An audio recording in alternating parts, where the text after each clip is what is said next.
An Avco Embassy film, and here we begin The Fog. I'm John Carpenter, and sitting next to me is Deborah Hill. And as I recall, Deborah, it was your idea to put this Edgar Allan Poe quote on this movie, is all that we see or seem but a dream within a dream. And that was near the end of post-production when we were still trying to make this movie work. Deborah and I made this movie back in 1979, and it was released and it was somewhat successful at the time. But originally, this was a movie that we made once and then had to remake it because it didn't work. And here we are with John Houseman, and he's beginning to tell a little ghost story to these kids. Do you remember where we shot this? We shot it on the soundstage over at, what was that called there on Producers? Melrose. Was it Producers or Yeah. Raleigh Studios? We shot this on a soundstage. It was supposed to take place outside, like on a beach, and so we just recreated it. And those are my friend Nancy Jacoby's children, Laurie and Lindsay Arendt. 100 years ago, on the 21st of... We were traveling in 1977 in England. We went to see Stonehenge, and I recall at the time I kind of came up with the idea of having something come out of the fog. And it was a very, very thin idea at the time, and we developed it into the screenplay. We had a two-picture deal with Avco Embassy, and this was the first of two, the second being Escape from New York. John Houseman worked one day telling the story. As I recall, he blew his line several times. Yeah, I can remember that fog bank when we were in England. I mean, it was just sort of sitting on the horizon, way past Stonehenge. And you said to me, "What if there's something in that fog? Wouldn't that be scary?" And that's how it sort of evolved. What we wanted to do in this movie, as opposed to the film we'd made the year before, Halloween, we wanted to make an old-fashioned ghost story, and kind of go back to what you're seeing at this moment, which is John Houseman sitting over a campfire telling a story to kids. And there's Ty Mitchell, who plays Adrienne's son in the movie. He's a sweet kid. Right now, I understand he's grown up and trying to pursue a career in acting. Dean Cundy shot this movie, and as usual, his lighting is beautiful and appropriate for the mood. We shot it again in Panavision, widescreen, 2:3:5:1 aspect ratio. When the fog returns to Antonio Bay, the men at the bottom of the sea, out in the water by Spivey Point, rise up. Pretty soon here we're going to crane up over John Houseman and reveal Antonio Bay, California, which is in reality Point Reyes, California, 40 miles north of San Francisco. We went on a scouting trip and found this beautiful area. Here we go.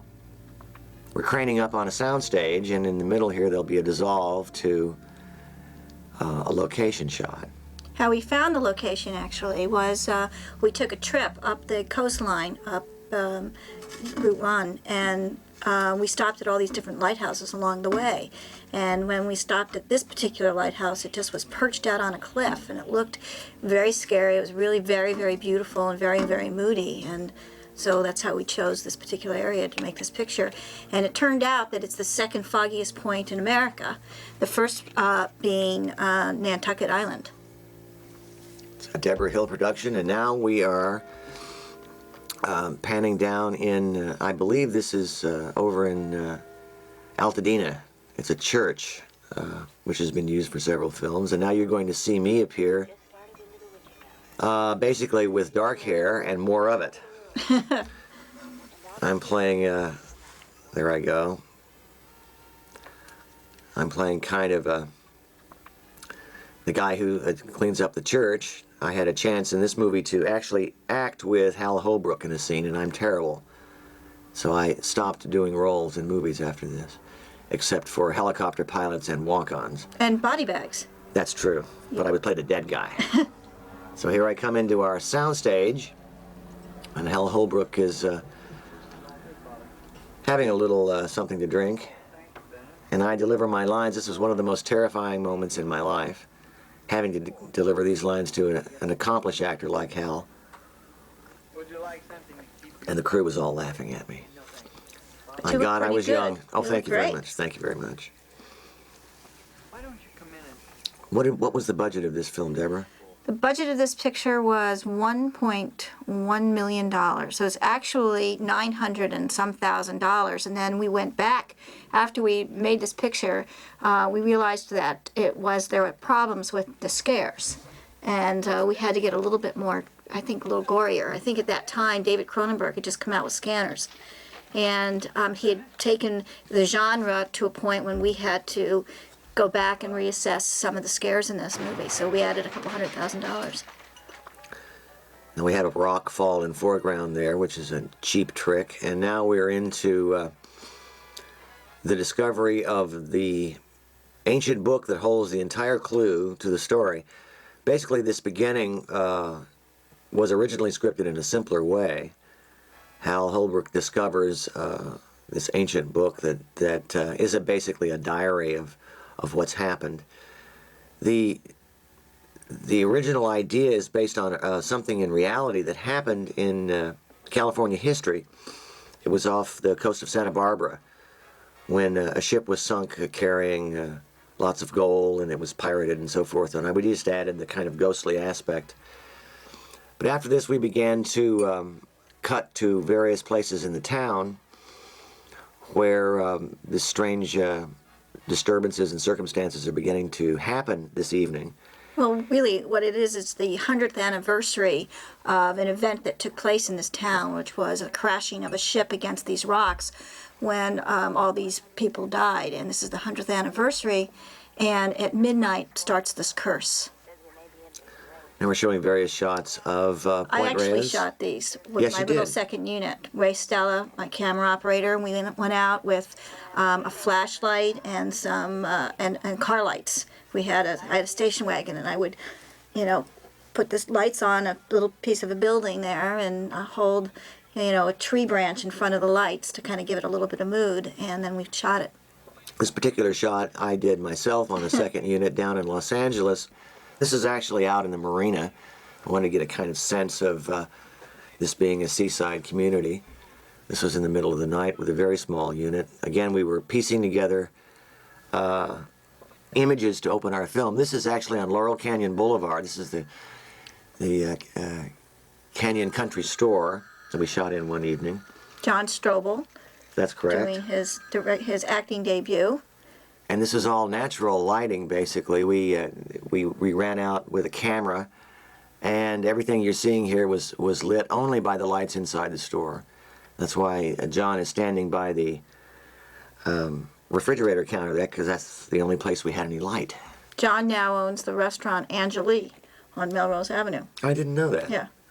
Well, it's probably richer than both you and I combined. An extended title sequence. Basically to set the mood of the film. Again, Dean shot the movie. He's a fantastic cameraman. Is now one of the best in Hollywood.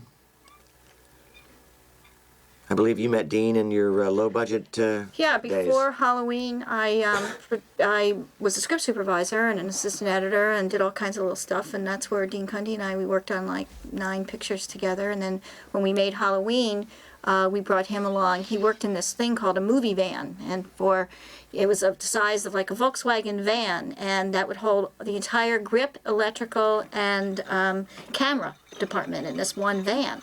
And so when we started making The Fog, we actually had a big grip truck and an electric truck, but Larry Franco, our first AD, drove the Winnebago. That's correct. So now we're still in a sequence that shot all available light. I believe there's a little bit of light on this sign as he comes around the corner. I still have the sign. You do? Yeah. And again, we're in Laurel Canyon here. Trying to open the movie with a bit of mood, which we didn't originally have. Now, this material here, all the little odds and ends are lit. I believe we had one light with us.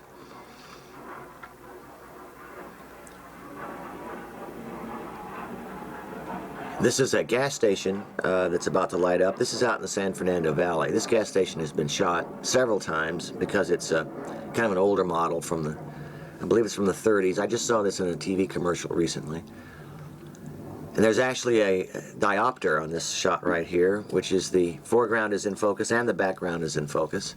It was kind of a fancy shot for us in those days, given the fact that we had about 5 people on the camera crew. This was all rigged up and it worked pretty well. Car goes up on the lift. Again, we are basically setting the mood of the story. These ghosts are supernatural happenings are taking place in this small town on the coast of Northern California. But basically, what you're seeing here is material that we shot after the movie was all completed, and this was shot to give the film more mood and more fear. As I recall at the time, we were under a lot of pressure to deliver a film that was as frightening as Halloween. Mm-hmm. Halloween was a very different kind of movie. Now here we are in Tommy Wallace's house with his wife, Nancy, shooting a little sequence. She's a character in the film, and we added this at the very end. Basically, we did all this work in a month before the film had to be delivered. Again, this is primarily natural lighting. We're going to have a big sound effect coming here that always seems to work. Again, we're establishing mood. These clocks were shot in the small apartment that you and I were living in. There's at the time. me as a little girl. There you are. Now we're back in, actually, Olema, California. Now we're on Bear Valley Road. This is in one of the most beautiful areas in the entire world. It's Point Reyes, California, and Inverness. I just recently finished a movie up there called Village of the Damned, and I own a house up there and have lived there for many, many years. We had a 30-day shooting schedule on this, and we started on a full moon and finished on a full moon. And so you'll see the full moon in the movie quite a lot. Tom Atkins is making his appearance as a truck driver, and pretty soon he's going to pick up Jamie Lee Curtis hitchhiking. Of course, those are the old days when I guess you could get away with hitchhiking. These days you can't do it. This is actually the epicenter of the 1906 earthquake happened right near this road. And it used to be a cow pasture, and all the cows fell into this huge crevice. The dialogue scene that we're playing here as she gets in is shot in a garage in Inverness, California. It's a Chevron station, and when I was recently there, the owner asked me if I wanted to shoot another scene in his garage. I told him it wasn't necessary. This is called Poor Man's Process. And basically the lights, the leaves that are moving across the windshield are on a stand, and they're being whipped by the lights behind them. And the truck is being rocked, and they're sitting completely still. This is the way you have to do it when you can't afford to mount the camera and light for night. I think actually this is the way you should do it all the time. I mean, Poor Man's Process. You like it better? I think it's always, well, you can have so much more control over it. And it's, normally when you're towing a car, That's true. you have to light such a huge section of the road, and I think it always works. It's very difficult at night to do a dialogue scene in a car. Basically, behind them in the window, you would be seeing the road back there, but And in order perhaps to, other cars. that's true. But in order to do that, you would have to light the whole thing. Now we have a little special effects sequence, courtesy of Dick Albane, and they pull over. Protecting the actors was a difficult situation when we had to do this, because we don't want to blow glass in their faces.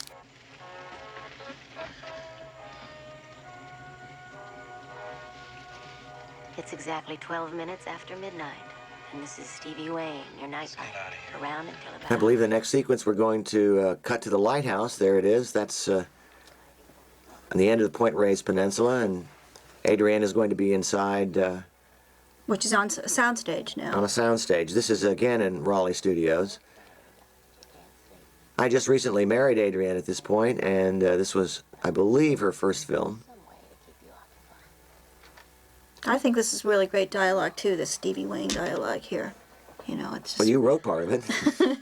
But no, I think it's one of her best performances. I agree with you. She's terrific in the movie. Yeah, she really is. Chuck Cyphers playing the weatherman, meteorologist.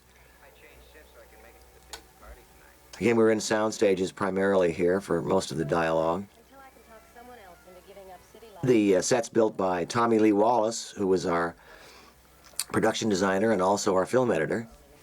And we built the lighthouse set, both interior and exterior, on a soundstage. Because in the end of the movie, we practically destroy the lighthouse. Again, in low-budget filmmaking, you have to make certain concessions that you're not able to do if you have a high budget. We had a little over $1 million, so a lot of the film has to be rather simply planned out and simply done. One of the issues we had to deal with what kind of music was being played at the time, and we chose a kind of old-fashioned hits. Now we're... That was a miniature, wasn't it? That was a miniature boat. Now we're aboard a real boat with Buck Flower in the foreground and John Goff and James Canning in the background. They're hanging out, and we're about to have our first attack. Originally, this scene was scripted with no overt violence, and you never saw the ghosts. But we had to go back and, as Deborah said, and reshoot all this. Now we're seeing a fog bank come across the water. Just a note, again, on that miniature, too. You have to be very careful whenever you do miniatures with water, that the water in relationship to the miniature works.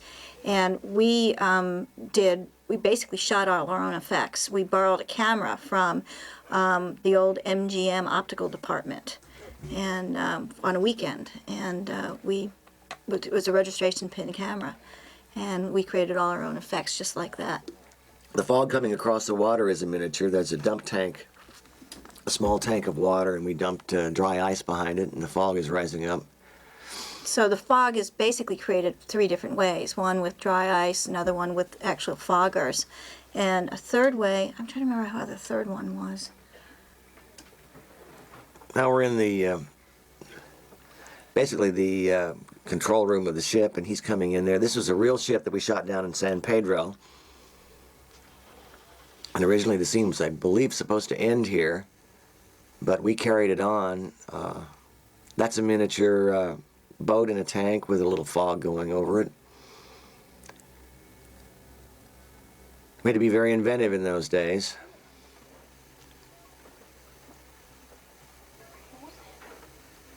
Dean Cundy's lighting is extraordinary in this. Now we're doing That's a reverse shot. Yeah. The fog is turning off the engine.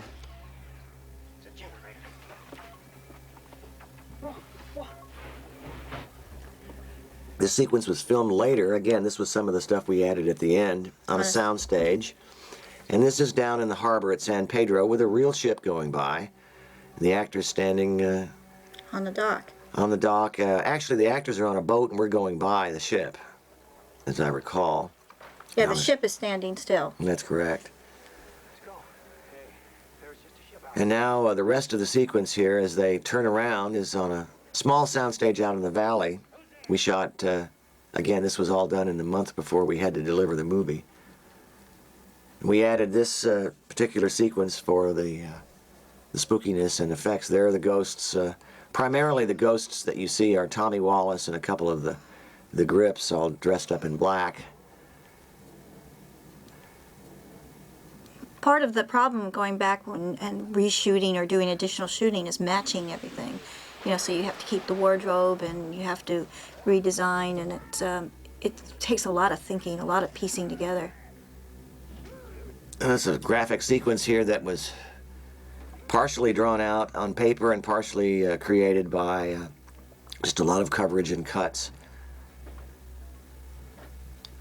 Now our sailors are dispatched, and we now know there's something evil and supernatural in the fog. Now we're back to the original footage that we shot, and in comes, I believe this is Tommy Wallace back there, our production designer, And film editor, who's now a ghost. who has now become a director in his own right in Hollywood, and probably regrets ever having played a ghost. Plus, he also co-wrote El Diablo with you, which we made for HBO. That's correct. Now this is added material here again. Back to the miniature, and we're on with our story. And the end of the second reel, I believe.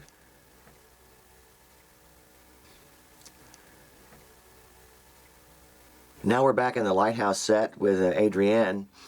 This movie was processed by Metrocolor, which was one of the greatest labs in Hollywood, and the color was extraordinary in the film.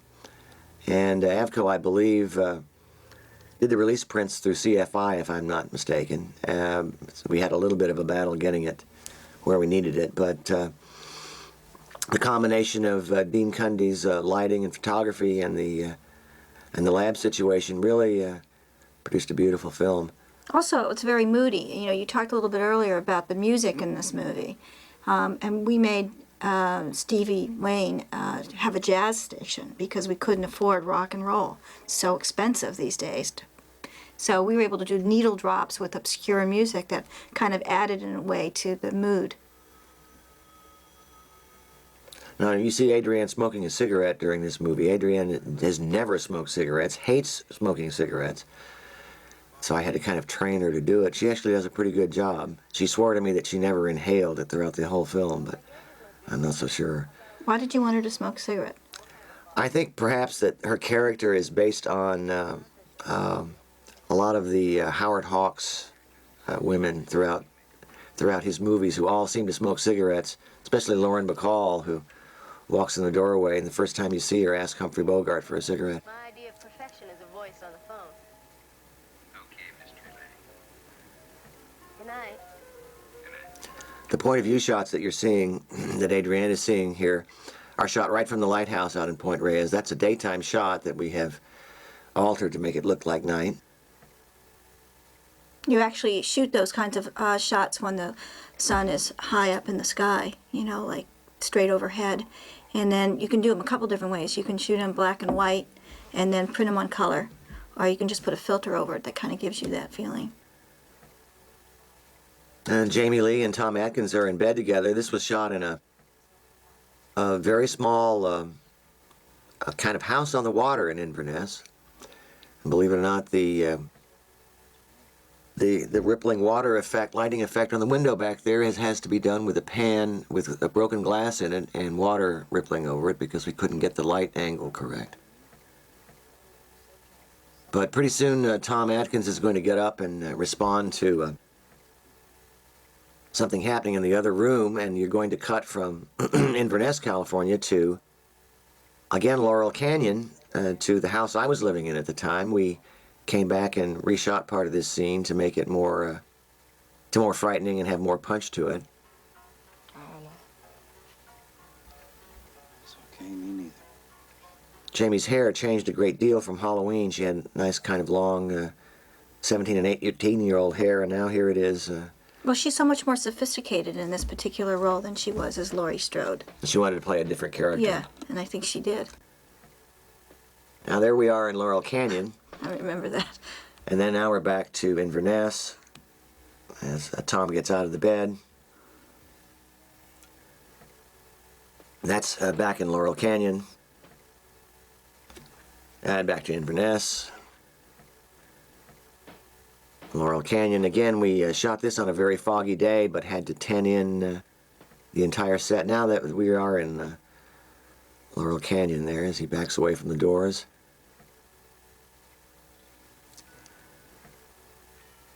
Again, this sets the mood for the film, even though it wasn't scripted originally. And the clock breaks at 1 o'clock and the curse is over for the night. Basically, this movie is done in 3 acts: the night before, the day of, and the night of the fog attacking. That's a point of view from the actual house there on the bay in Inverness. At low tide. Correct. We fade out and now we're into the next day. This is a very, very beautiful location. As we can see, now we're at Drake's Beach. As legend has it that Sir Francis Drake landed on this beach with his ships and either traded with the Indians or ripped them off or something. But it's an incredible location. And little Ty Mitchell is walking his way along the beach here. Actually, we encountered a lot of cold weather up there, It looks very sunny, but it's freezing cold. We were up there in I believe it was the winter months, as I recall, March, maybe April, I don't remember. This is right below the area where Alfred Hitchcock shot the birds, and so it's kind of reminiscent, this feeling of that original picture. The gold coin does a disappearing act here. We did it the cheapest possible way with a cut right there. It's cut, and now the coin is gone. And now it's aboard.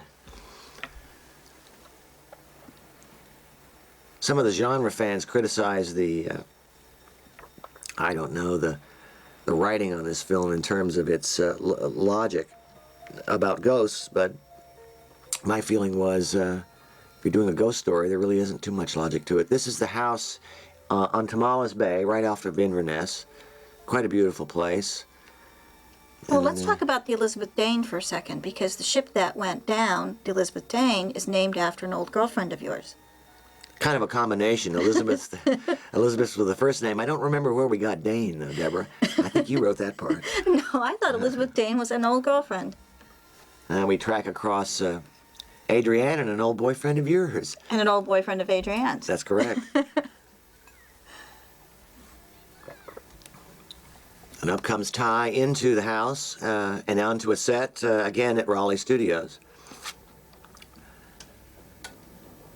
I actually still have that quilt. You do? Uh-huh. I had forgotten that it's... that's my lamp. Do you still have the lamp?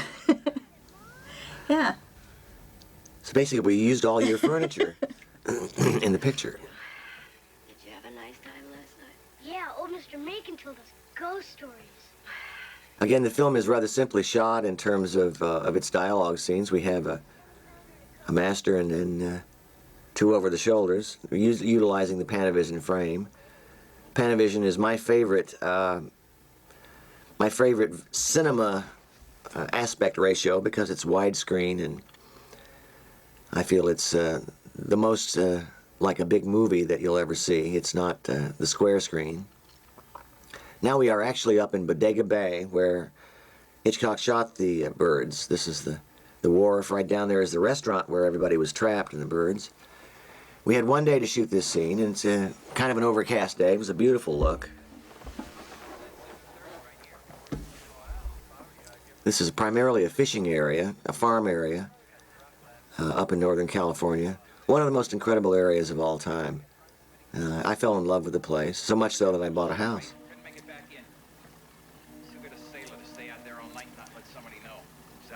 A lot of production value, you know, up here that, you know, we didn't even have to spend dollars for, Big time. you know.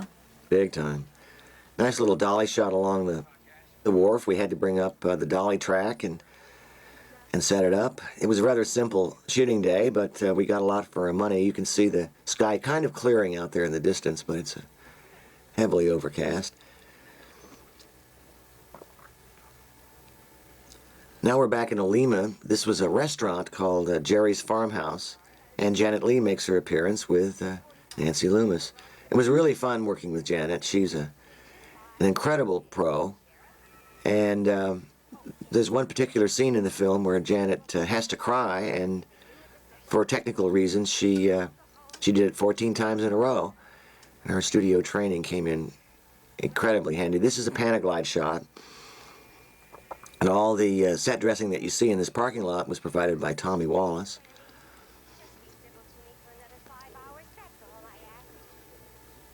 The restaurant is on your right. It's still a delightful place to go to eat. It's changed a great deal, though, now. Janet Leigh's playing a mayor, the mayor of the city, isn't she? The mayor of the city who... I believe she's a booster. I don't think she's the mayor. Don't we have a mayor that stands up and talks to them? Oh, yes, that's correct. She's a real estate agent or something. That's right. She's a real estate agent who's celebrating, it's her, I guess, relatives that died. Right. Ancestors that died. Beautiful shots on the Point Reyes Peninsula as Adrienne is driving her Jeep up to the lighthouse. This is actually the road to the lighthouse, in reality. Camera is mounted on the on the Jeep, and Adrienne's trucking right along. This was one of our first days of shooting, an incredibly windy day, and we're giving off information here. Sometimes the weather out there gets, the wind gusts are 65 and 70 knots. They have to close down the lighthouse or you'll be blown off the cliff. This is the Great Beach as we're panning to the left, and North Beach is on your left coming up.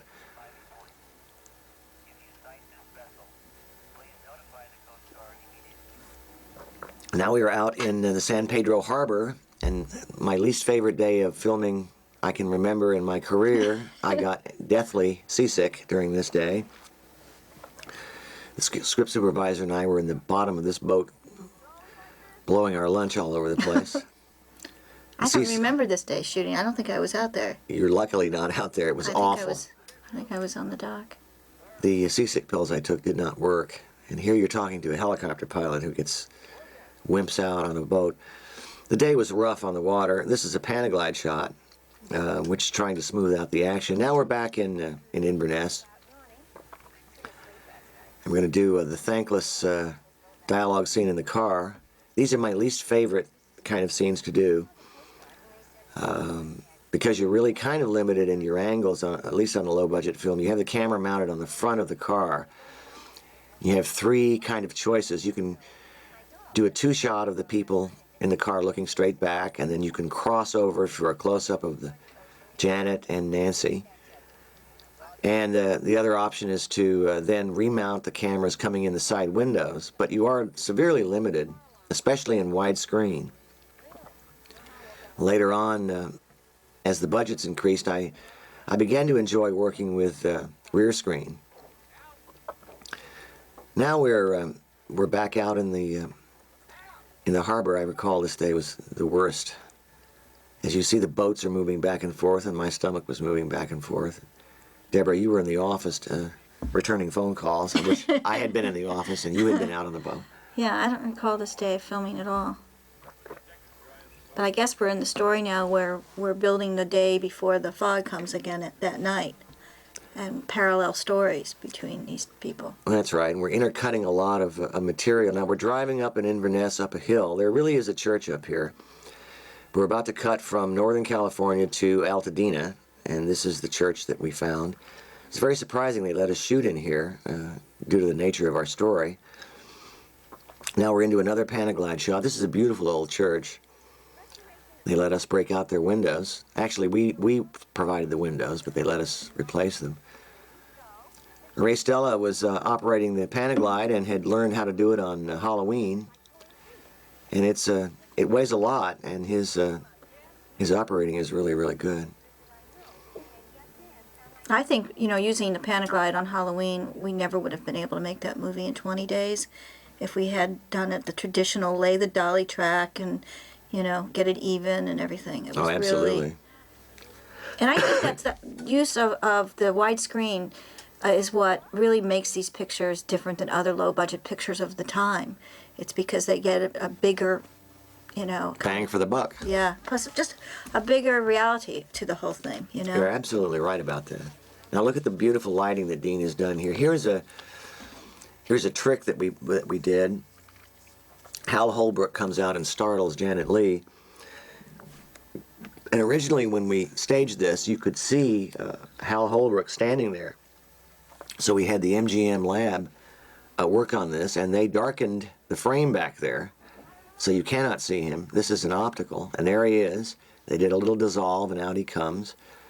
And it worked very well. We put a loud sound in there, and I remember at the Avoriats Film Festival, the entire crowd screamed and yelled. So yeah. We were successful. There's a lot of tricks in here that we did with just surprising the audience and sound, and really worked out well. That's kind of one of the tools you have, isn't it, when you're doing a low-budget movie, is using sound effectively.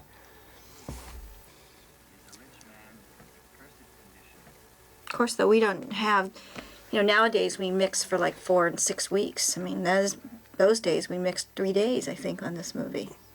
We did, at Ryder Sound, as I recall. Now we are in the real boat down in San Pedro Harbor again in the control room.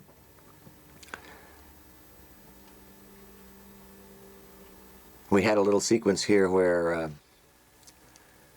Jamie discovers the body of James Canning rolling out of a cupboard, and it didn't work, so we went back and reshot part of it. It'll be coming up in a minute, and we built a set where Jamie goes down below deck and discovers the body.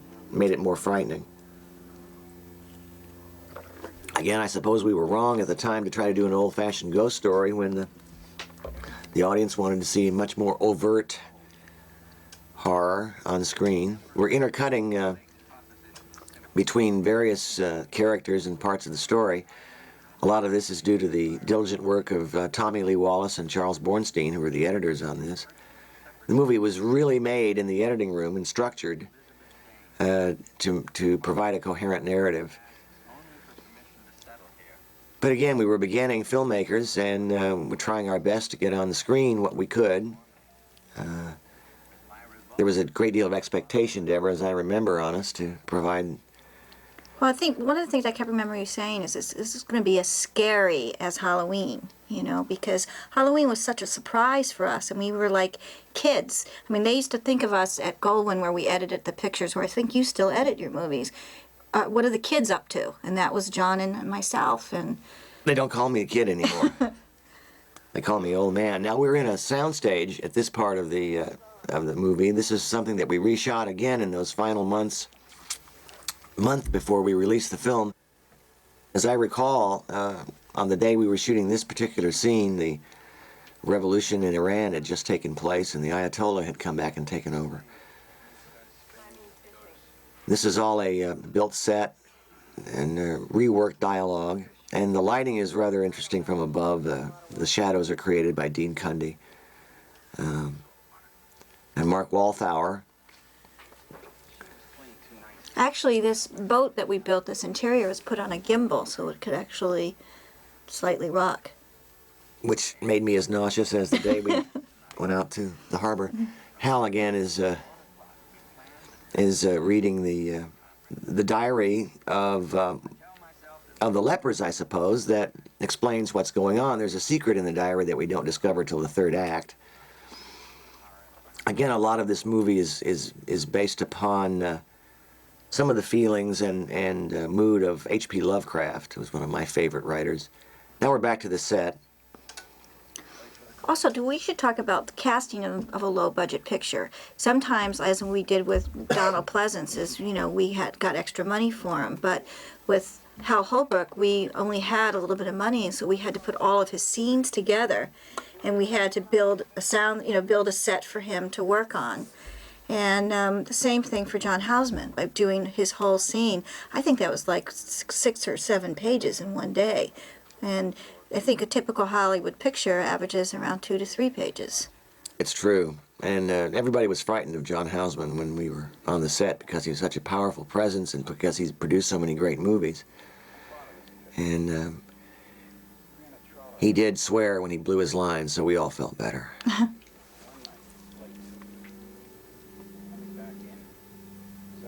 Again, we're leading up to a little scare scene here as the light plays back and forth on Tom Atkins as he's telling his story.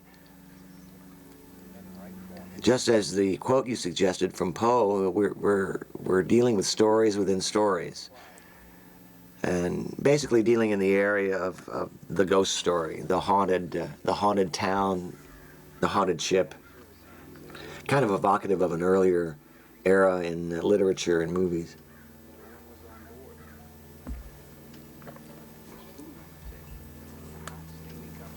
And we're about to get a good scare here, I believe. We set it up with a little movement there on the locker. I believe once again Tommy Lee Wallace is behind there moving the door. He was basically doing everything that needed to be done. By giving the audience the visual image and the sound of that locker moving, you know something's going to happen. The question becomes, when does it happen? And there it blows open, but there's really nothing there, we think. And behind Jamie comes the hideous shape, and now we're out of our cheap scare back to Hal Holbrook. Those kinds of scares, we sort of started doing that in Halloween and carried it on to the fog. Nowadays, that kind of thing probably doesn't scare people anymore. Those are the old days.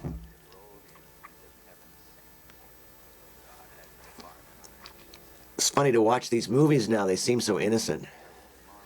And at the time, I recall, we would always receive lots of criticism for being makers of horror films. It's funny how times change. Father had a way with words. Our celebration tonight is a travesty. We're honoring murderers.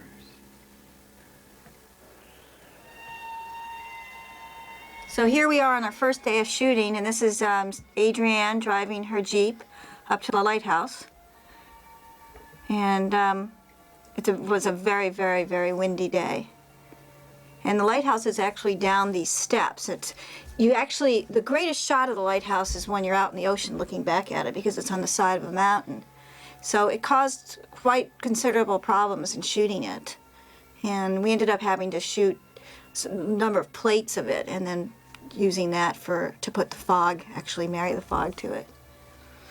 What's interesting is lighthouses are run by the National Park Services around the country, and they man them. And there was actually like an elevator that goes down the steps to the side.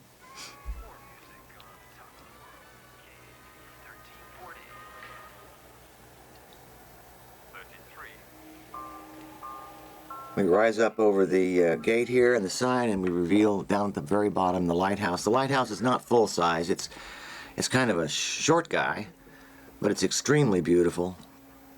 Yeah, it's very untypical of what you consider a lighthouse, which is a very tall tower. And the tower being so tall is so other ships can see the beacon. But this is built way out on a point, and that's the reason why it's put out there. Nice little handheld shot by Ray Stella there. This is the wind, as Deborah said, is so incredible. Now we're down at the lighthouse proper. It's really beautiful. And they still have the glass and the mechanism in there, but they don't use it anymore. They have an automated light, right, as a matter of fact, there it is, rotating next to the lighthouse. And now I believe we're on our set, aren't we? Yeah, this is the set. This is down on Melrose, and it's a 2-story set, which was kind of fun to build. These are the steps from 20,000 Leagues Under the Sea, which we kind of found now we're on the upper level. And a lot of the shots that we shot looking into the lighthouse, we shot sort of at a low angle looking up, because we couldn't afford to put screens outside and stuff like that. And it's kind of a very low-tech DJ station in many, many ways. We romanticized the idea of a radio station, putting it in a lighthouse. I thought that was a great idea. And now we're back at the other set with Hal Holbrook, and a lot of these scenes have to do with the plot of the movie, reading the diary and discovering like exactly what is going to happen. So we kind of foreshadow or tell the audience before the characters know what's going to happen. I'm fond of this shot. Hal is in darkness here. He's barely lit. And Janet and Nancy are under light, but it really gives him a moody feel. Plus, it's hard to hold focus for that depth at this light. Oh, absolutely. It's one of the neat things about Dean Cundy is that when we did Escape from New York, which is the next film after this, Dean also shot it, we used a Panavision camera as well, but we used accompaniment of lenses that were the first time they were ever used, and they were all, like, I think we lit that at like foot candles rather than f-stops. Wasn't that the Panatars? Yeah. The fast lenses? Yeah. Fast lenses. He was the first cameraman in the United States to use those. I mean, everything was sort of shot at a 2.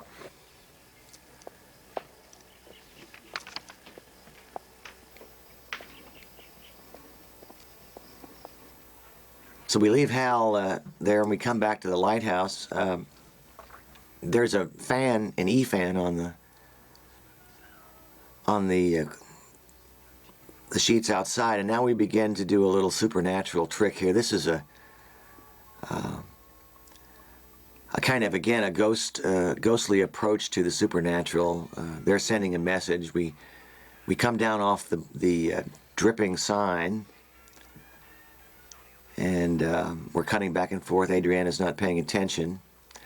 The water goes to the tape recorder and begins to alter the sound, and she begins to hear something very strange on the tape recorder.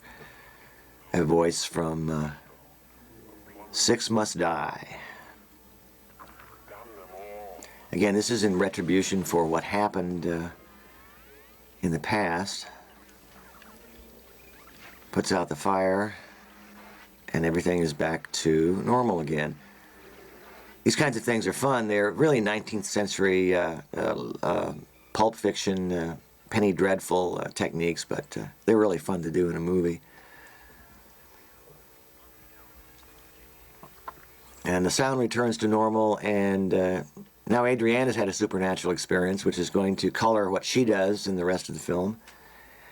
Basically, our main characters pretty much have encountered very strange things. Now we're back out in that awful day in the out of San Pedro. Oh, again. lordy, lordy, lordy. So there you are with the Panaglide again. And I think one of the reasons why we went with the Panaglide on this particular shot on this day was because we didn't have to bring all this equipment aboard these boats. And the boat was small, and we had as few crew members on this boat as possible. Now we're back in Inverness in the actual house. When we recently were up there making Village of the Damned, this is the house that the assistant directors lived in. A very beautiful place. Really? Yes. Isn't that interesting? Yes, we rented the house.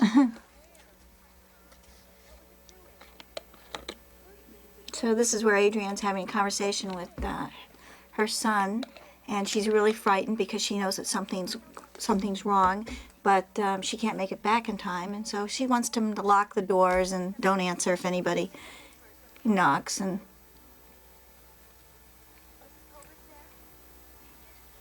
Mrs. Kobritz is the babysitter. Kobritz is the name that I've used from a producer that I worked with on a TV movie, Richard Kobritz. He went on to produce Christine for me, and was a very, very nice man and a very influential producer, and I decided to give him a little tip of the hat. And that TV movie is where you met Adrienne. That's correct. Starred Lauren Hutton and Adrienne Barbeau. What was it called? And David Burney, Someone's Watching Me. That's right. Now, I am told by radio aficionados that what she's doing in terms of turning on the microphone is completely wrong. There's a sign that says "on the air" that pops on, and I was admonished by an interviewer for not getting my technical stuff correct, but I don't think the audience minded too much. Well, but I also think that we were trying to go for a very low-tech, old-fashioned kind of radio station. I mean, I think those were deliberate choices that we made at the time. And I still got the tongue lashing from this fella. And we pull back from the radio, and we're in Inverness. It's an extraordinary live location. This is a very difficult shot to light because of the daylight outside. You have to pump light on the actors in the foreground. But again, Dean Cundy is kind of a master of that. Boy, going to this location gave us such value. And this, once again, this is a plate. We shot fog separately and the dock separately, and we put them together, composited them together. Again, this is some of the material we shot later on after we'd finished the movie and realized we had to redo it. This is a scene that includes Darwin Jostin. He was an actor in Assault on Precinct 13, the movie that you and I first met him on. That's right. And this was shot in a little small clinic, I believe, in the San Fernando Valley. We added this to add another scare into the film where this corpse comes back to life. As I remember, the corpse is John Strobel, who appeared in the first scene. Oh yes, I think you're And right. he makes another appearance as a corpse. A different character. We kind of recycle as much as possible in these low-budget films. Yeah, I remember Darwin. He did such a good performance in Assault on Precinct 13. Oh, it was fantastic. He was really good. Very, very good. As a matter of fact, somebody was casting a picture not too recently. Could have been, maybe it was Joe Dante, and he called me about getting the original cast members of Assault on Precinct 13. That'd be great. Again, we're setting up cinematically here that Jamie's alone in a room with a corpse, and the corpse is moving, the sheet is moving, and she's not paying attention. The audience is ahead.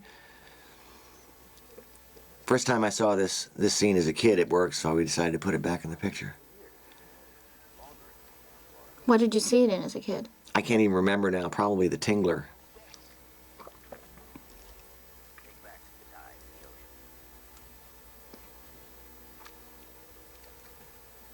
That's my favorite angle in the scene, shot from underneath the gurney as the legs come down.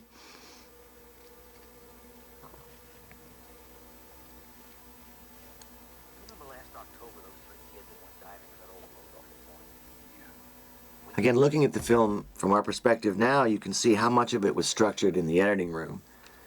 Unlike Halloween, these scenes are done in shots as opposed to long takes, and constructed for tempo and visual impact. Well, they're very different. I mean, Halloween was so lyrical in the way that it was shot, you know, in terms of the way the camera moved all the time, and then we went from the shape's point of view a lot of the times.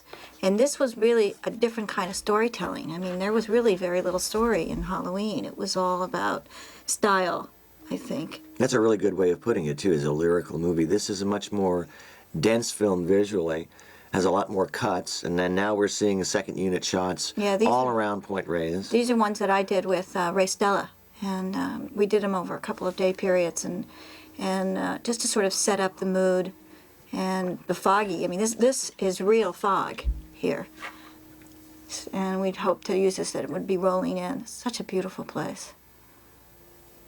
And we're also using this to go bridge from day to nightfall. Essentially, this shot was shot in the day, and then we used a filter for the gradation at the top. We're back to your second unit again, with car headlights and flashlights. Very effective, I might add. That's why when people tell me they're going to shoot second unit and they have like a DP and an operator and a gaffer and a grip, and I go, what do you need all this for? You know? You've done it already. You don't need this stuff. We're back in the parking lot of Jerry's farmhouse in Olema for our night scene. The mayor, I believe, that's the mayor talking, and a lot of locals were in this scene, as I recall.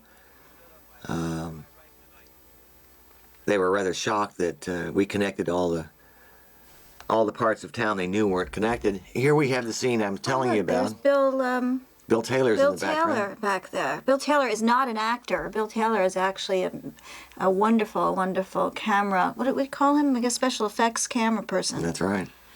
And a good magician. And he worked for many years with Albert Whitlock at Universal, who made all those incredibly beautiful match shots. This was the scene I was referring to where Janet had to become emotional several times in a row, and she always came through. She was absolutely fun to work with and completely professional. It was a great experience.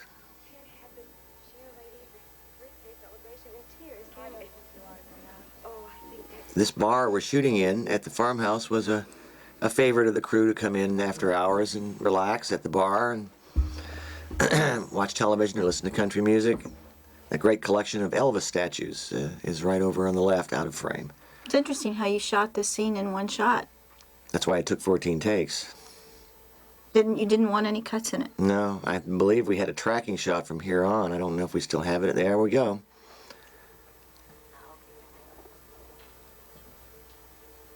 We come back around into a two-shot for dialogue. This is one of the longer scenes. Now we're cutting away to a shot done over in Paramount Drive, where you and I used to live, as an intercut, and now coming back as we've dropped part of the scene. The Coast Guard dropped me a note saying they found the seagrass early This really was a story told in the editing room, wasn't it?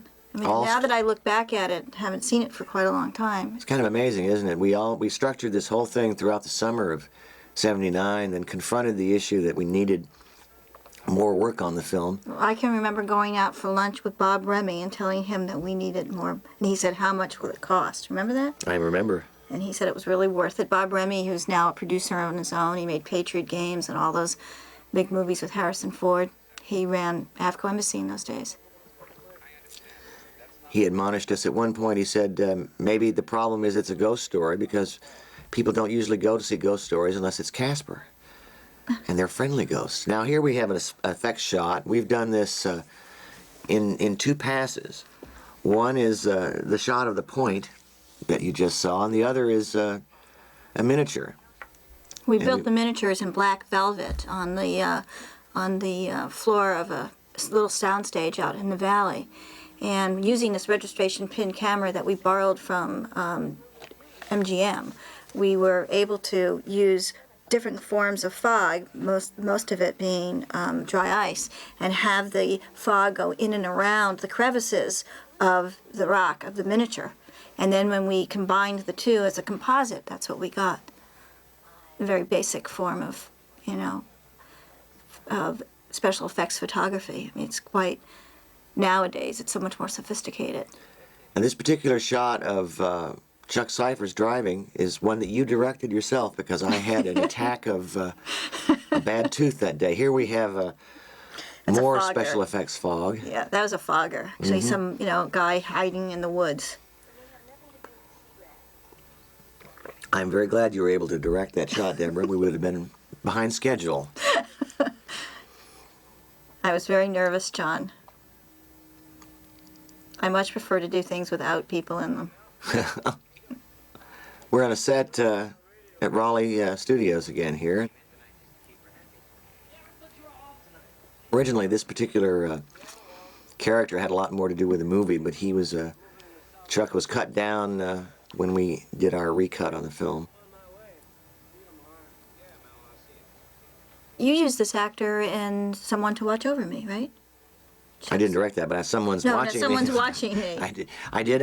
We used him in Assault in Precinct 13. Oh, that's where yeah, that's right, Assault on Precinct 13.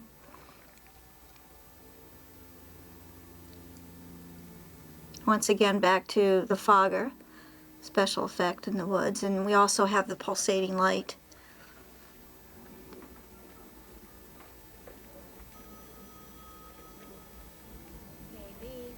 So the movie is beginning to build to the climax here as we connect all our characters with the legend of Elizabeth Dane and the ghosts, lepers that are coming back, and everyone is involved. The ghost fog is attacking the town, and pretty soon things are going to start to happen. And Stevie Wayne becomes sort of the voice that tells the town what's going on and warns everybody that something's about to happen. Tommy Atkins did his own driving stunt there in that old truck. Of course, the truck wouldn't go very fast, probably about 20 miles an hour. We're on Bear Valley Road, panning off. That's another problem with low-budget movies, is that when you have vehicles, you don't normally have mechanics that can keep them in running condition. I know when you did Christine, you had like 5 or 6 different models, plus you had all these mechanics on staff all around the clock, so that every day the car was running. We couldn't afford that kind of stuff on this movie. I had 10 times the budget we did on this one, Deborah. Yeah. This was a very, very low-budget film. That's a special effects shot with miniature fog over a real shot of the bay. And in the background, we began to see the fog creeping up on Charles Cypher's. There we go. And that's a fogger in the background goosing in the billowing fog. It makes a great deal of noise. As I recall, we had to loop some of Chuck's performance here. The lights go out, and he's about to buy the farm. We reshot part of this scene on a set again in that last month before release because we felt that there wasn't enough punch to the scene.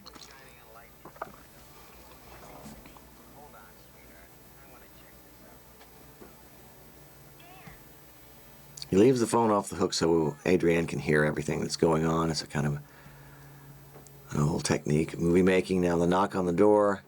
Again, this is all very reminiscent of old movies from the 40s and 50s that I grew up watching. And the fog comes under the door. Reminds me a whole lot of The Crawling Eye. Yeah. It was one of my Crawling favorite Eye. films. Yeah, one of my favorite ones too. Except we didn't have the big eyeballs with tentacles, did we? So Chuck is going to open the door and buy the farm here. This particular shot here was done later. Rather effective as he's looking out.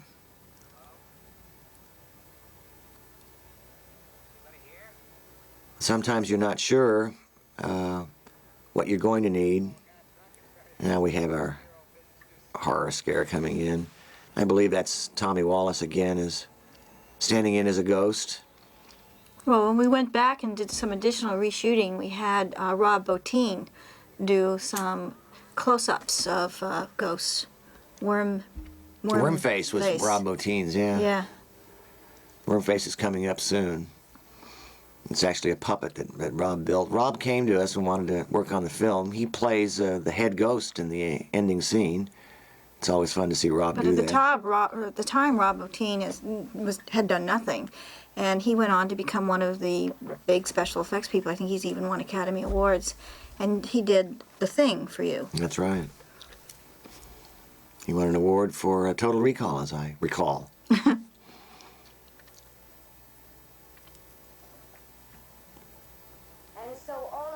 We're back to the location shooting. Extremely cold night. The time we were there in Inverness, the weather was very, very cold. There are a lot of locals sitting in the audience there who loved participating. I think they particularly liked it because of Janet Leigh. I mean, she was the most famous thing in the area at the time. And as I remember, the night we were shooting that, the owner of the restaurant wanted us out, so we had to send Janet Leigh over to placate him until we finished shooting. And she was a trooper. She went right on with it. This guy that pops in here to tell the sheriff the message that the fog is coming is Barry Bernardi, who started out on Halloween with us as our craft service person. He's actually in Halloween. The red truck by the train crossing is his, and he's the dead body. That's right. Isn't He's he? now a producer. Yeah, he went on to become our associate producer on Escape from New York, and he was the location manager here. This is done by, Fogger, special effects guy. All miniatures here, right? Yep, absolutely. So now we're setting up that the town is getting cut off, communications getting cut off, so Adrienne will be the only one who's able to speak to everyone. I mean, that's traditional horror film stuff, too, which is to break out communications, and so therefore, the army can't come save you or whatever. This is shot, actually, over here in Los Angeles, near Altadena or something, right? That's right. And it's Transformer. We went out there for half a day of work of location. We're having to blast the fog in there because of the wind outside. Yeah, I remember this effect. We couldn't get this effect to really work very, very well, and I think we made a compromise on this. I think he wanted it to be sucked into this machine, and that effect to happen. Once again, this is a plate of all the lights going out. I think that was done by a little miniature with miniature pin lights. Mm-hmm. And now we're in the dark.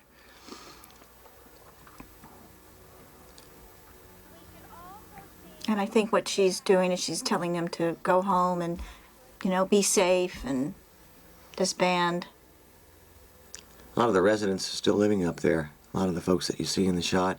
Now we're closing in on the last act of the film here. We're into it. Now this is more special effects shots. We really had an ambitious amount of effects in this movie.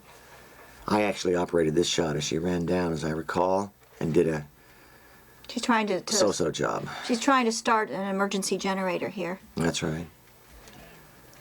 It's great kind of moody lighting. Now, as I recall, Deborah, that when the fog seeps into this particular location. We did that actually live, and it turned out extremely well. Well, we were going to do it as a miniature, and then when we shot this as a plate, it just really, really worked out very, very well. We didn't have to shoot it as a miniature. This is on a soundstage. They're driving up actually across the soundstage. The doors to the outside of Melrose Avenue are just a few feet away from the back of the truck. And here we are again in Tamales Bay in this beautiful little house. One of the nice things about Dean Cundy's lighting is that the blacks are always so dark. I mean, that's one of the things that you look for when you shoot, when you're looking for a cameraman for especially night work. And you know, we certainly shoot a lot of our movies at night. Halloween took place all in one night. This is a lot of night. Escape from New York was all in one night. And I think that the fog worked out so well here because it was a very cold night and the fog stayed close to the water and didn't dissipate into the air. It was very effective.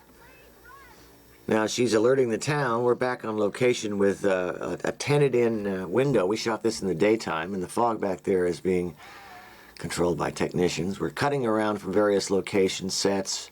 Building tension.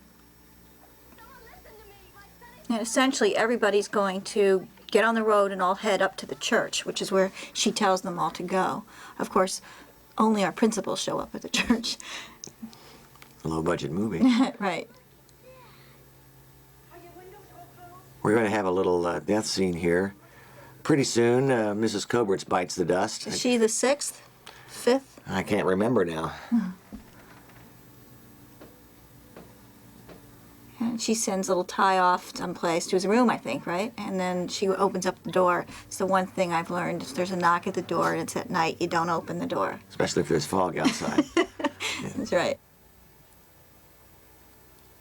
Mrs. Coberts is sending Adrian's son away to safety, and she's going to go out and investigate this.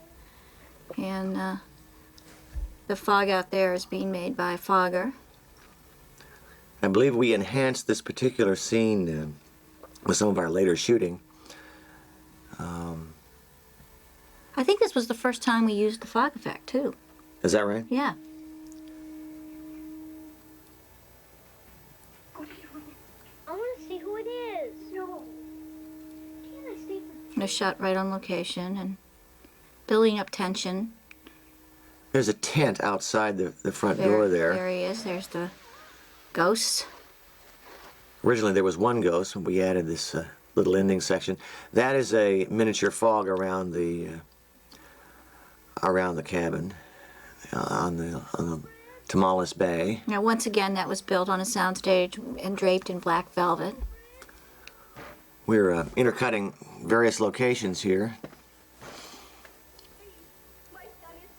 These are the basic forms of composite photography that we do now. You know, that used to be done then. And everybody's racing to the church.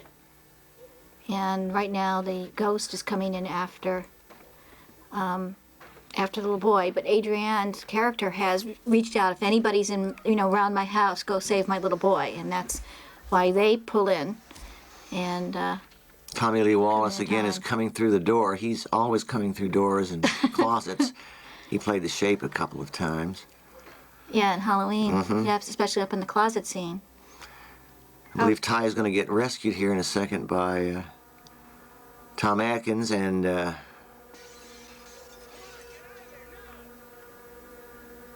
through the candy glass window, and in comes Tommy to get him, but misses. And off we go.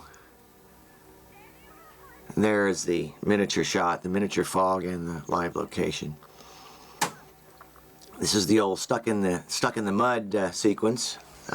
We jacked the truck up, and we're assuming that Jamie cannot drive this truck, which is a good assumption. That was done with a light gag behind the ghost in order to silhouette him.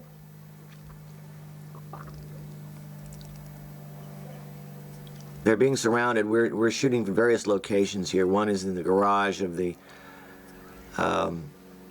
service station out there in Tamales Bay, and the point of views, as I recall, were also shot there, surrounding the truck, and they back out on location. extremely well constructed sequence by, again, by Tommy Lee Wallace in the editing room. That's fog put over the shot in the foreground. We're really running by the skin of our teeth in this film, but that's what happens in a low-budget movie. This is real fog. Fog in foreground was created there at the moment, and you see it dissipate in real life. Now we're back to the Olema location by the ranch house.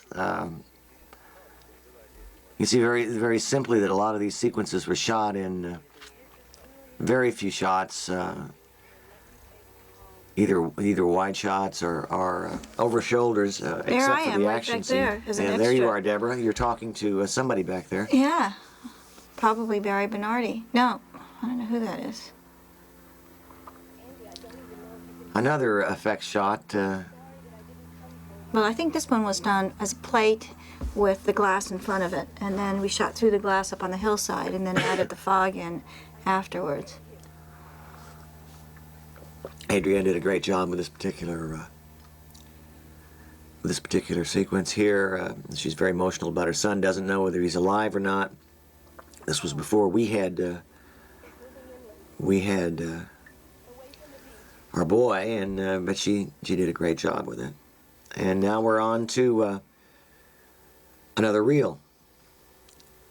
Coming down Bear Valley Road. As I recall, this is the infamous Reel 9.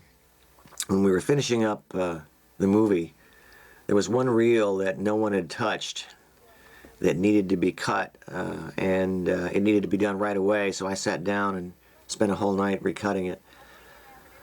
And it was a thankless, bleary task, but we got it done. This particular sequence here where the fog comes down the street towards the truck was shot in reverse. Because of the wind, the fog would not come toward us. Here it comes. This is a reverse shot, and the truck had to be backed up in reverse. So what you're seeing is the fog gathering. Now this truck is actually going forward at this point, so everything is reversed. I can remember shooting that. That was actually really interesting, the way you apply the logic, reverse the logic, and you get the thing to work. We actually only shot in this town one night.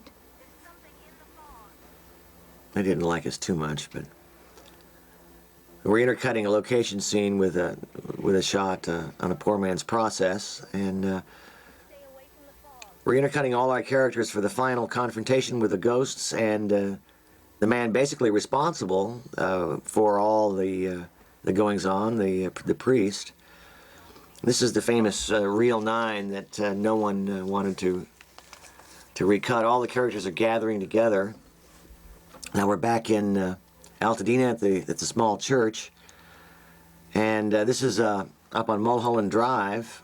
A lot of our intercuts here are pieced together from material that we shot on location and material that we shot later. We're actually going up a hill now in Inverness and cutting to Altadena. It was all fairly well planned out, but again, we created a great deal of this in the editing room. Well, part of the reason why we cut back and forth like this is because from Olema to Altadena is because we couldn't take Hal Holbrook on location with us. It would have been more expensive to do that, so we put all of his scenes here. He actually never leaves the church. That's a live location that we shot one night in That's up in Inverness. Inverness, cutting with the church in Altadena. So their POV is 400 miles away.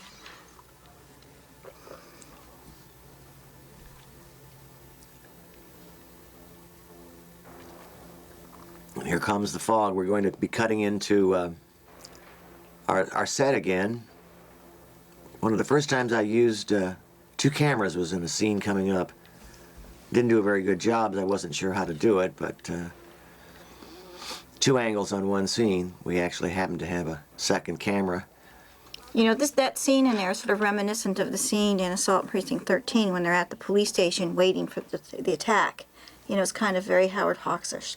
I recycled all Hawks' films, Deborah.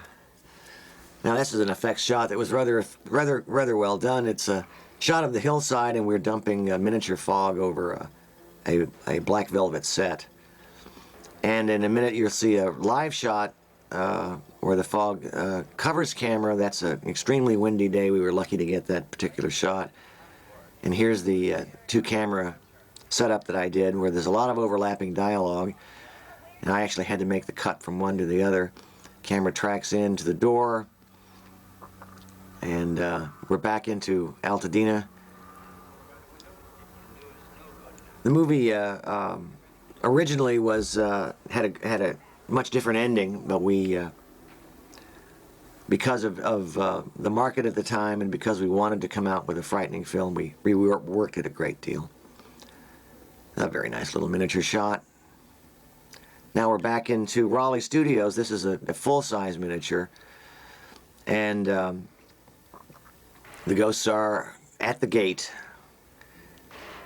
coming in to get Adrienne. She's going to eventually end up on another set that we built and we built the reshot. top of the lighthouse, which was done again that last month before we had to release the film. Yeah, so we actually intensified the tension here with the fog and her battle with the ghosts at a later date. Now, a great deal of the plot is discovered in this particular scene in the overlapping dialogue. Now looking back on it, it seems to be a little gobbledygook, but a lot of ghost stories are. That's my hand. That's right, and you're the stand-in for Janet Leigh. We shot an insert at that point to cover some dialogue that we wanted to bridge over and emphasize that the book had the answer to all the problems of the characters. In the background there is Tommy Wallace, I think, again, coming through the set. Tommy was a close friend of mine since 4th grade and came out to California with me to USC, and I think he probably regrets our association after having put on that black makeup and the rags and worked for hours at a time being a ghost.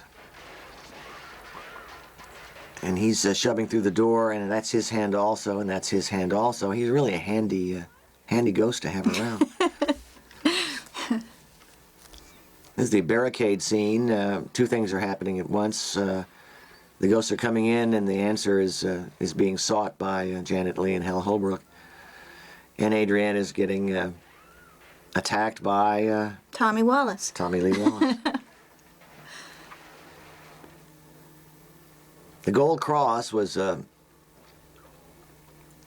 touch from the script. The cross eventually turns into what we referred to as the atomic cross, done with light bulbs and. Well, the idea of the whole at this point is that the gold that was taken from the ship after it crashed was made into this cross and hidden, and these ghosts have come back for what was rightfully theirs. And so there'll be a confrontation between Hal Holbrook and the sort of lead ghost. He's playing that cross is heavy. It actually is extremely light, and he's doing a good job of making it seem heavy. That's Tommy actually grabbing his wife's hair and attacking her. And off goes Hal to sacrifice himself for the betterment of mankind. The redemptive quality of his character was something I think that appealed to him. Although, as I recall, Hal didn't like the movie too much when he saw it. But such is life. Now, Adrienne is on a set in Raleigh Studios. I believe I operated this particular shot with the ghosts on one side and Adrienne on the other. It's really beautiful lighting by Dean. Hal is in the sanctuary and is about to confront a Rob Bottin and some extras dressed in black. It was very interesting how we did this lighting effect on this cross. It was actually done with, I guess we painted on something called Scotch-Brite. And when you reflect light onto the Scotch-Brite, it creates color and glows. And that's how we made it to glow. Rob Bottin made a little mask on this lead ghost as he's walking. That's him walking down the aisle. He's a tall guy anyway, and he created a mask that would glow. Here's Adrienne on the set that we were referring to earlier. This was built after we'd finished the movie. Those are my hands and my feet. I was doubling for Adrienne on certain shots. This is the Alfred Hitchcock North by Northwest sequence. I believe, again, Tommy Lee Wallace is rising up the ladder, and Adrienne is scrambling at the very top. We built this set on a soundstage and shot it at the very last minute. Hal is confronting Rob Bottin there. Now Rob has a mask on that has the front screen material that glows, and that's controlled by a light off through a mirror. And now their confrontation. I thought Rob made an excellent Ghost. And offers up the gold to give back to the ghosts and redeem himself, and thereby hopefully saving the town and the world. Adrienne is again crawling. We're coming up to a worm face in a minute, but first Tommy's going to come up the ladder. I always wondered why Tommy never wanted to make any more horror movies. Well, I you think know it's what? because he was. I don't think we even paid Tommy to be in this movie as an actor. And he'll never let us forget it. Whoa. My So hands and feet again. We shove the camera down the set toward the ghost. Here comes Wormface as Adrienne lashes out.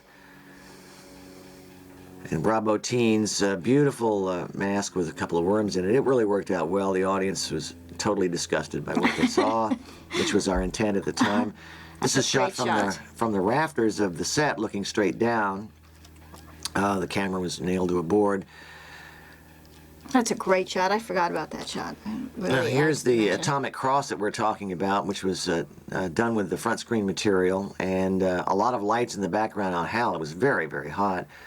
We're drawing the climax to a close. Kind of the trapped on an electric current there, and Hal is burning up from the lights. But Tommy pulls him off the cross just as Adrienne is about to get it. Always looks a great deal better when you're looking at it from the perspective of years later. We cranked the light up all the way at this point, and to give us a big bang here at the very end.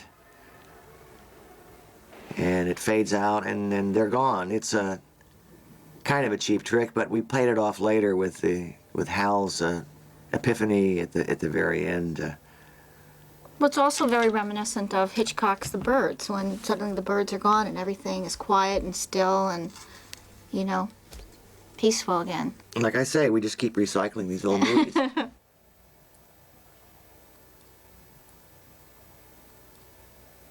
Now we bring the story down to a quiet moment. The audience thinks that it's over with. We spent about the last 90 minutes setting up an attack of the ghosts, and now we're going to take them away. A lot happens in supernatural stories that the unexplained really comes and affects your lives and then goes away. And we were applying that to kind of an old-fashioned Lovecraftian idea. Adrienne looks around to see that the ghosts, in fact, have disappeared, and she's saved once again. A lot of this was constructed in the editing room, taking moments and shots from other places and put together to give it the sense of completion, to give the dramatic sense that everything winds down. But I think, you know, what happens is this character then goes on the air and sums it up for us in sort of a very moral way. She does, and Adrienne gives the keep watching the skies scene Right. from The Thing. Right.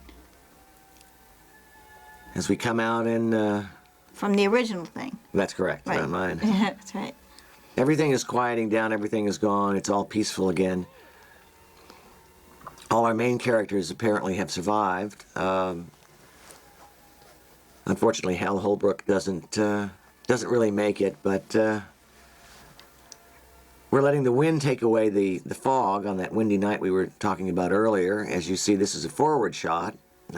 If you printed this in reverse, the effect would be quite different. This is Point Reyes Station, the main street.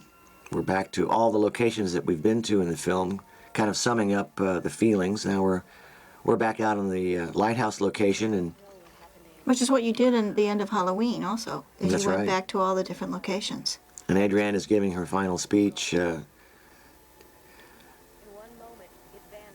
Do you think maybe we should make a sequel? I'm ready when you are. Ghost stories are hard to do. This movie was very difficult, at least for me as a director. But I'm very happy with the way it turned out. It's had a great cast. It had a great look to it, and with the means that we had to make the film, Deborah, I feel we really came through. Yeah, I do too. I think it's a classic, and it's very different from Halloween. I think you did a great job. And you. Thanks. And now Hal is going to get his just desserts. He was rather nervous about this particular sequence because Rob Bottin is Blake, and he's holding a real sword, and actually takes a big swing at Hal to decapitate him, and we had to use a long lens and keep Rob at a certain distance, and it's one of those things where you think something's very simple, but it turns out to be rather complicated. And it's timing. It's all about the timing here. We again use our last trick in the film. I think at this point the audience knows what's coming. And here's our shot where Hal comes in and reacts. There's a slight moment we stole when the camera was rolling. Now we have our swing, and the movie is over.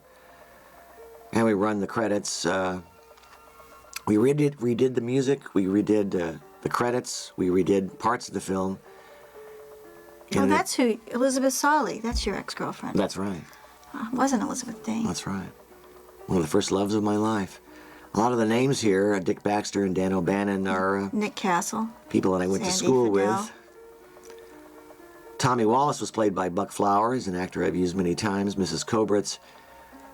But to wrap up, I think looking back on the movie now, I'm extremely proud of it. I'm glad we did it, and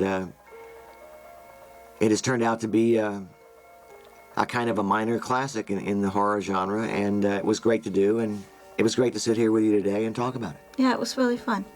We'll see you guys at the movies, and take it easy.